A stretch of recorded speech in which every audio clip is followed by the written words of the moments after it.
राजा दशरथ की बात के एक एक अक्षर में पुत्र के प्रति स्नेह भरा हुआ था। उसे सुनकर महर्षि विश्वामित्र कुपित हो उनसे इस प्रकार बोले, राजन, पहले मेरी मांगी हुई वस्तु के देने की प्रतिज्ञा करके अब तुम उसे तोड़ना चाहते हो।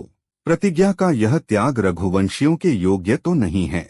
यह बर्ताव तो इस कुल के विनाश का सूचक है। नरेश्वर, यदि तुम्हें ऐसा ही उचित प्रतीत होता है तो मैं जैसे आया था वैसे ही लौट जाऊंगा। ककुत्स्थ कुल के रत्न, अब तुम अपनी प्रतिज्ञा झूठी करके हितैषी सुहृदों से घिरे रहकर सुखी रहो। बुद्धिमान विश्वामित्र के कुपित होते ही सारी पृथ्वी कांप उठी और देवताओं के मन में महान भय समा गया। उनके रोष से सारे संसार को त्रस्त हुआ जान उत्तम व्रत का पालन करने वाले धीर चित्त महर्षि वशिष्ठ ने राजा से इस प्रकार कहा, महाराज, आप इक्ष्वाकु वंशी राजाओं के कुल में साक्षात दूसरे धर्म के समान उत्पन्न हुए हैं। धैर्यवान, उत्तम व्रत के पालक तथा श्री संपन्न हैं। आपको अपने धर्म का परित्याग नहीं करना चाहिए। रघुकुल भूषण दशरथ बड़े धर्मात्मा हैं, यह बात तीनों लोकों में प्रसिद्ध है। अतः आप अपने धर्म का ही पालन कीजिए, अधर्म का भार सिर पर न उठाइए। मैं अमुक कार्य करूंगा ऐसी प्रतिज्ञा करके भी जो उस वचन का पालन नहीं करता, उसके यज्ञ यागादि इष्ट तथा बावली तालाब बनवाने आदि पूर्त कर्मों के पुण्य का नाश हो जाता है। अतः आप श्री राम को विश्वामित्र जी के साथ भेज दीजिए। ये अस्त्र विद्या जानते हो या न जानते हो, राक्षस इनका सामना नहीं कर सकते। जैसे प्रज्वलित अग्नि द्वारा सुरक्षित अमृत पर कोई हाथ नहीं लगा सकता, उसी प्रकार कुशिक नंदन विश्वामित्र से सुरक्षित हुए श्री राम का वे राक्षस कुछ भी बिगाड़ नहीं सकते। ये श्री राम तथा महर्षि विश्वामित्र साक्षात धर्म की मूर्ति हैं। ये बलवानों में श्रेष्ठ हैं। विद्या के द्वारा ही ये संसार में सबसे बढ़े चढ़े हैं। तपस्या के तो ये विशाल भंडार ही हैं।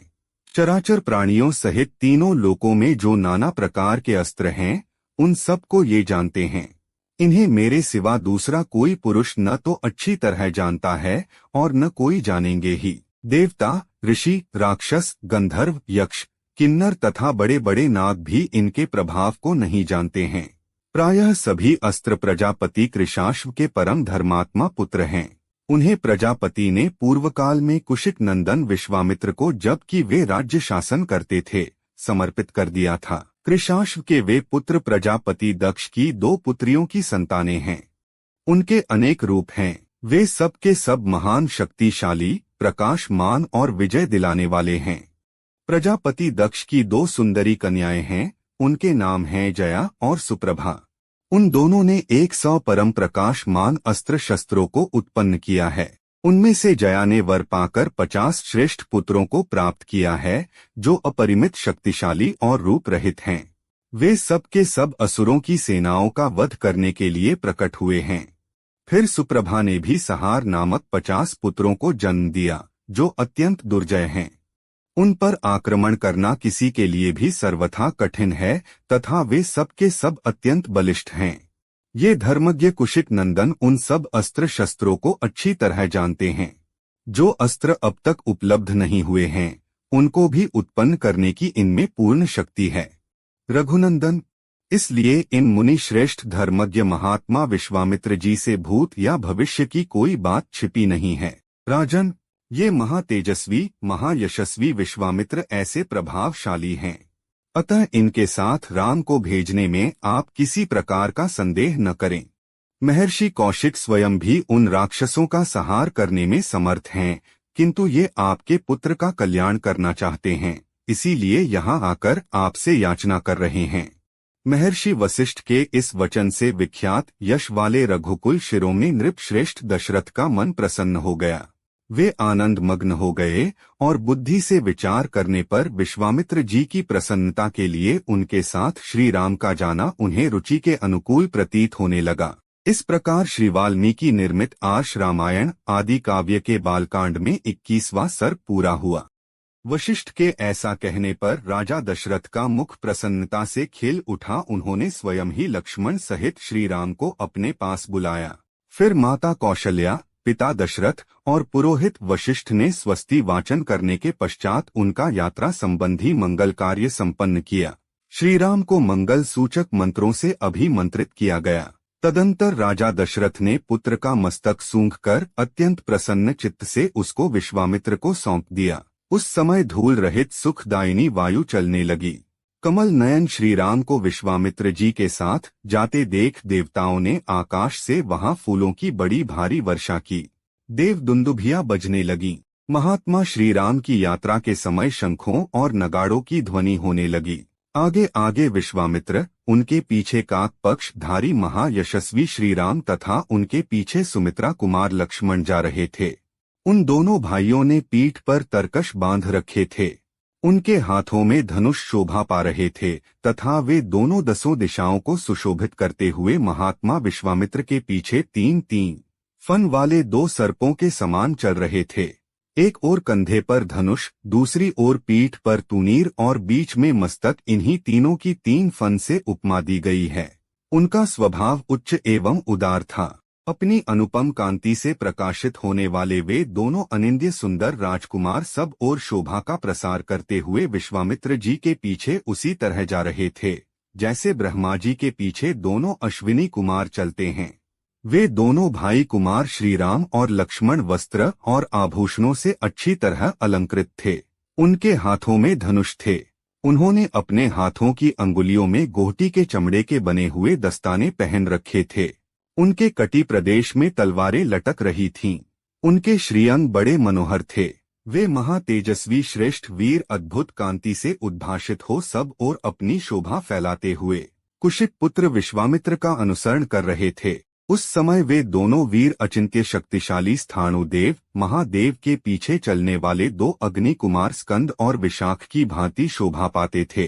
अयोध्या से 1.5 योजन दूर जाकर सरयू के दक्षिण तट पर विश्वामित्र ने मधुर वाणी में राम को संबोधित किया और कहा, वत्स राम, अब सरयू के जल से आचमन करो। इस आवश्यक कार्य में विलंब न हो। बला और अतिबला नाम से प्रसिद्ध इस मंत्र समुदाय को ग्रहण करो। इसके प्रभाव से तुम्हें कभी श्रम थकावट का अनुभव नहीं होगा। ज्वर रोग या चिंता जनित कष्ट नहीं होगा। तुम्हारे रूप में किसी प्रकार का विकार या उलटफेर नहीं होने पाएगा। सोते समय अथवा असावधानी की अवस्था में भी राक्षस तुम्हारे ऊपर आक्रमण नहीं कर सकेंगे। इस भूतल पर बाहुबल में तुम्हारी समानता करने वाला कोई न होगा। तात रघुकुल नंदन राम, बला और अति बला का अभ्यास करने से तीनों लोकों में तुम्हारे समान कोई नहीं रह जाएगा। अनघ, सौभाग्य, चातुर्य, ज्ञान और बुद्धि संबंधी निश्चय में तथा किसी के प्रश्न का उत्तर देने में भी कोई और तुम्हारी तुलना नहीं कर सकेगा। इन दोनों विद्याओं के प्राप्त हो जाने पर कोई तुम्हारी समानता नहीं कर सकेगा, क्योंकि ये बला और अति बला नामक विद्याएं सब प्रकार के ज्ञान की जननी हैं। नरश्रेष्ठ श्रीराम, तात रघुनंदन, बला और अति बला का अभ्यास कर लेने पर तुम्हें भूख प्यास का भी कष्ट नहीं होगा। अतः रघुकुल को आनंदित करने वाले राम, तुम संपूर्ण जगत की रक्षा के लिए इन दोनों विद्याओं को ग्रहण करो। इन दोनों विद्याओं का अध्ययन कर लेने पर इस भूतल पर तुम्हारे यश का विस्तार होगा। ये दोनों विद्याएं ब्रह्मा जी की तेजस्विनी पुत्रियां हैं। ककुत्स्थ नंदन, मैंने इन दोनों को तुम्हें देने का विचार किया है। राजकुमार, तुम ही इनके योग्य पात्र हो।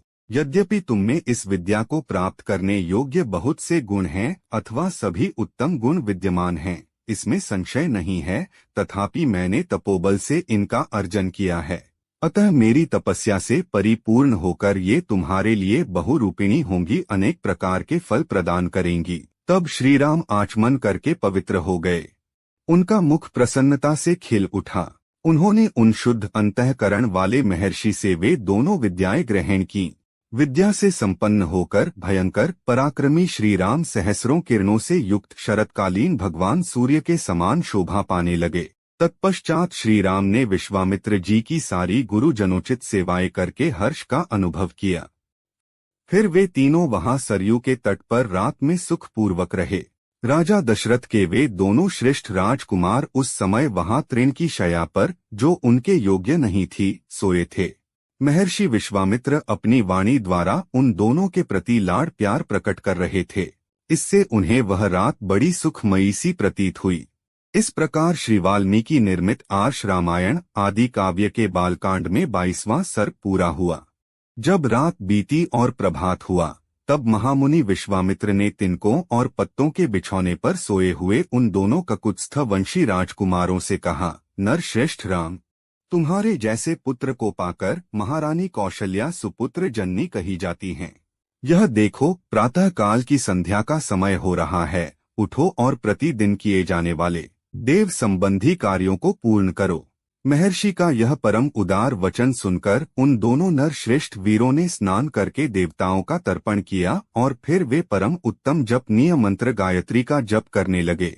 नित्य कर्म समाप्त करके महापराक्रमी श्री राम और लक्ष्मण अत्यंत प्रसन्न हो तपोधन विश्वामित्र को प्रणाम करके वहां से आगे जाने को उद्यत हो गए।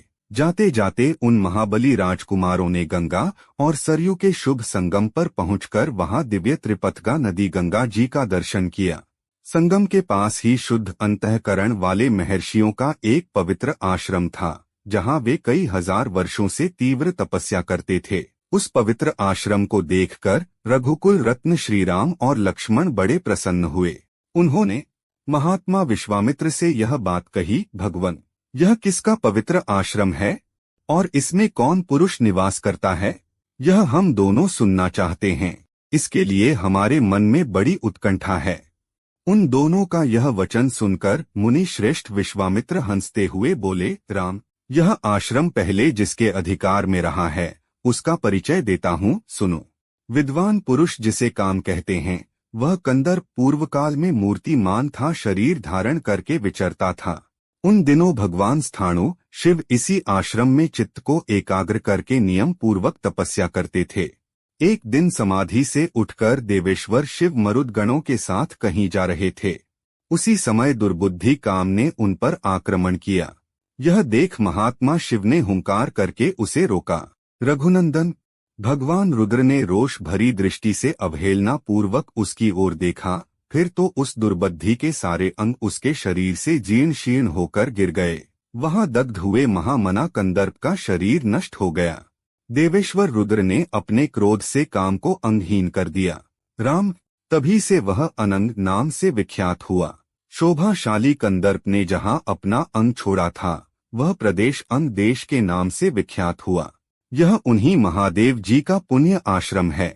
वीर, ये मुनि लोग पूर्वकाल में उन्हीं स्थानों के धर्मपरायण शिष्य थे। इनका सारा पाप नष्ट हो गया है। शुभ दर्शन राम। आज की रात में हम लोग यहीं इन पुण्य सलिला सरिताओं के बीच में निवास करें। कल सवेरे इन्हें पार करेंगे। हम सब लोग पवित्र होकर इस पुण्य आश्रम में चलें। यहाँ रहना हमारे लिए बहुत उत्तम होगा। नरश्रेष्ठ यहाँ स्नान करके जप और हवन करने के बाद हम रात में बड़े सुख से रहेंगे। वे लोग वहां इस प्रकार आपस में बातचीत कर ही रहे थे कि उस आश्रम में निवास करने वाले मुनि तपस्या द्वारा प्राप्त हुई दूरदृष्टि से उनका आगमन जानकर मन ही मन बड़े प्रसन्न हुए। उनके हृदय में हर्ष जनित उल्लास छा गया।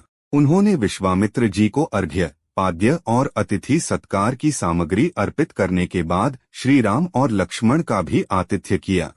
यथोचित सत्कार करके उन मुनियों ने इन अतिथियों का भांति भांति कथा वार्ताओं द्वारा मनोरंजन किया। फिर उन महर्षियों ने एकाग्र चित्त होकर यथावत संध्या वंदन एवं जप किया। तदंतर वहां रहने वाले मुनियों ने अन्य उत्तम व्रतधारी मुनियों के साथ विश्वामित्र आदि को शयन के लिए उपयुक्त स्थान में पहुंचा दिया।